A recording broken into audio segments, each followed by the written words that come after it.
Jain friends, आज की class में देखते हैं विटामिन B7। विटामिन B7 को बायोटिन विटामिन B7 के नाम से भी जाना जाता है। विटामिन B7 एक जल में घुलनशील विटामिन है। ये विटामिन बी कॉम्प्लेक्स की फैमिली की ही विटामिन है। आइए देख लेते हैं इसके लक्षण। रूखी सूखी त्वचा इसका फर्स्ट लक्षण है कि अगर आपकी त्वचा रूखी और सूखी है तो आप जान लीजिए कि हमारी बॉडी में विटामिन B7 की कमी है। दूसरा है गंजापन आना। अगर आपके बाल झड़ रहे हैं, आपको गंजापन आ रहा है, तो आप जान लीजिएगा हमारी बॉडी में विटामिन B7 की कमी है। तीसरा है रूखे सूखे एवं भूरे बाल।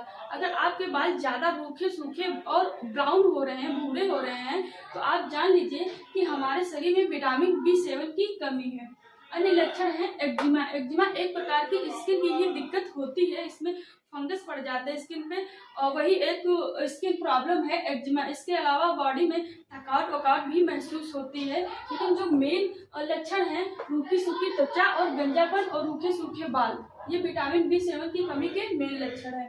इसके कार्य देख लेते हैं। तो विटामिन B7 मतलब बायोटिन विटामिन हमें एनर्जी देने का काम करती है। ये हमारी बॉडी में एंटीबॉडी का भी काम कर जाती है। और मेन जो काम है विटामिन B7 का वो है हेल्दी बाल हेल्दी त्वचा।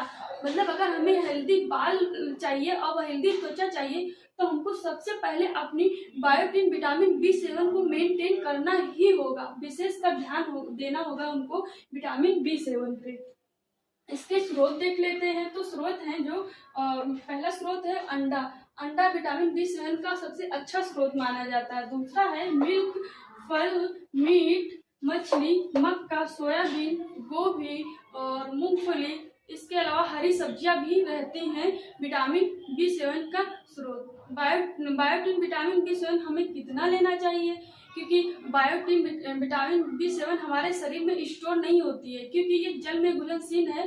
तो पसीना या फिर यूरिन द्वारा हमारी बॉडी से बाहर निकल जाती है। इस वजह से विटामिन B7 को मेंटेन करने के लिए हमें प्रतिदिन के हिसाब से विटामिन B7 लेना चाहिए, ना तो हमारी बॉडी में इसका निर्माण होता है। इस वजह से मुझे अलग लेना ही पड़ेगा विटामिन B7। अगर विटामिन B7 प्रतिदिन के हिसाब से 3 mg लेना ही लेना चाहिए। अगर गर्भवती महिलाएं हैं तो उनको 35 mg लेना चाहिए।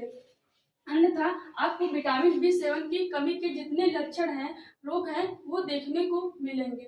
अन्य विटामिन है vitamin biotin H। Vitamin biotin H और विटामिन B7 एक ही विटामिन के अंतर्गत आती हैं। लेकिन विटामिन बायोटिन जो H है ये दुधारू पशुओं को दिया जाता है, दूध बढ़ाने या उसी के संबंध में दिया जाता है। तो आई होप आपको ये वीडियो पसंद आया होगा। जैसा भी आया है आप कमेंट करके बताइएगा। जय हिंद।